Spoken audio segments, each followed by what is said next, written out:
झारखंड के सीएम हेमंत सोरेन को ईडी का समन। ईडी ने सोरेन को छठी बार जारी किया नोटिस। जमीन खरीद फरोख्त में गड़बड़ी मामले में पूछताछ। दिल्ली शराब घोटाला मामले में आरोपी आप सांसद संजय सिंह की जमानत पर सुनवाई। राजधानी कोर्ट में संजय सिंह के वकील ईडी की दलील का देंगे जवाब।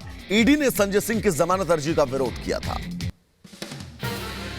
मनी लॉन्ड्रिंग मामले में पूर्व मंत्री सत्येंद्र जैन के खिलाफ आरोप तय करने को लेकर आज सुनवाई। पिछली सुनवाई में राजधानी कोर्ट ने सीबीआई से जांच को लेकर स्टेटस रिपोर्ट दाखिल करने को कहा था। संसद विधानसभा में 33% महिला आरक्षण तत्काल लागू करने की मांग पर आज सुप्रीम कोर्ट में सुनवाई। लोकसभा चुनाव से पहले महिला आरक्षण विधेयक लागू करने की मांग की गई। टीडीपी प्रमुख एन चंद्रबाबू नायडू की अंतरिम जमानत की मांग पर आज सुप्रीम कोर्ट में सुनवाई। कौशल विकास घोटाला मामले में आरोपी हैं चंद्रबाबू नायडू। लोकसभा में पेश किए गए 3 नए क्रिमिनल लॉ विधेयक हुए वापस। संसद की स्थायी समिति के सुझाव के बाद वापस लिए गए बिल। स्टैंडिंग कमेटी की सिफारिशों के बाद लाए जाएंगे नए बिल। राज्यसभा में गृहमंत्री अमित शाह का बड़ा बयान। कहा पीएक्यू को आजाद कराएंगे। नेहरू ने आधा कश्मीर छोड़ा, हम एक एक इंच जमीन के लिए लड़ाई लड़ेंगे।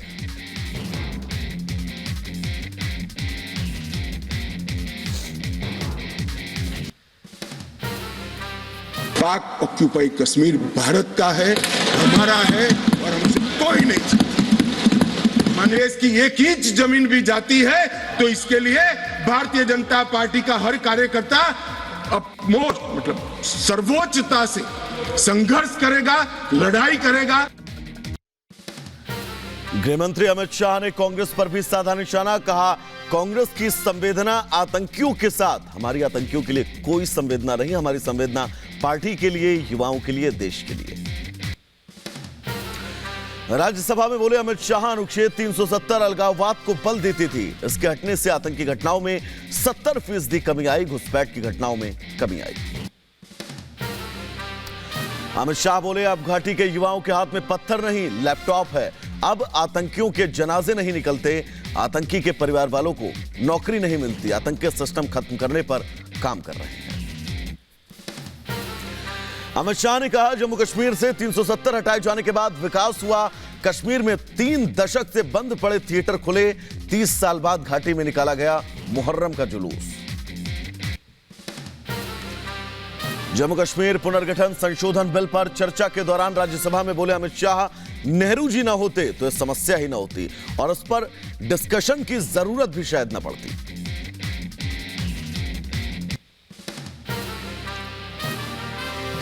आपकी स्वीकृति का मोहताज नहीं है। देश की जनता अब समझ चुकी है कि कश्मीर के सवाल के मूल में जवाहरलाल नेहरू की गलतियां थी। अमित शाह ने विस्थापित कश्मीरी पंडितों को किया याद। कहा उन्हें न्याय मिलेगा। जम्मू कश्मीर में चुनाव करवाएंगे, कश्मीरी पंडित भी चुनाव लड़ सकेंगे। जम्मू कश्मीर में 46,000 से ज्यादा परिवार विस्थापित हुए थे। आप मुझे लिखिए, कश्मीर सरकार को लिखिए, किसी भी विज्ञ के बगैर आपका रजिस्ट्रेशन कर दिया जाएगा। आप मतदार भी बनोगे, चुनाव भी लड़ पाओगे और जम्मू कश्मीर के अंदर आप मंत्री बनकर भी जा सकते हो। आपको पूरा। बिहार के बीजेपी नेता सुशील मोदी बोले अंग्रेजों ने पंडित नेहरू का इस्तेमाल किया। नेहरू ने एक अंग्रेज के कहने पर युद्ध विराम का फैसला लिया था। माउंटबेटन के कहने पर पाकिस्तान को 55 करोड़ रुपए दिए। लोकसभा के बाद राज्यसभा से भी पास हुआ जम्मू कश्मीर पुनर्गठन बिल 2023। इसके तहत जम्मू कश्मीर विधानसभा की सीटें बढ़कर हुई 90, पीओके की 24 सीटें इसमें शामिल।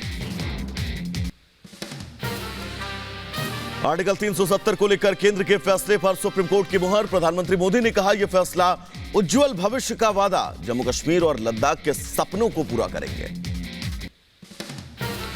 गृहमंत्री अमित शाह ने आर्टिकल 370 पर सुप्रीम कोर्ट के फैसले को बताया ऐतिहासिक। कहा सुप्रीम कोर्ट ने माना 370 अस्थायी था। हम जम्मू कश्मीर में जल्द कराएंगे चुनाव, सही समय पर देंगे पूर्ण राज्य का दर्जा।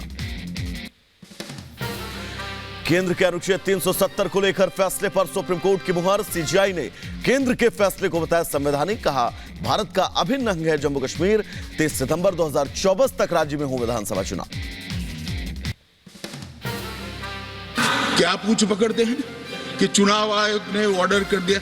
अरे भाई क्या ऑर्डर करा, मैंने स्वयं कहा है कि हम चुनाव कराएंगे, इसमें कौन सी बड़ी बात है।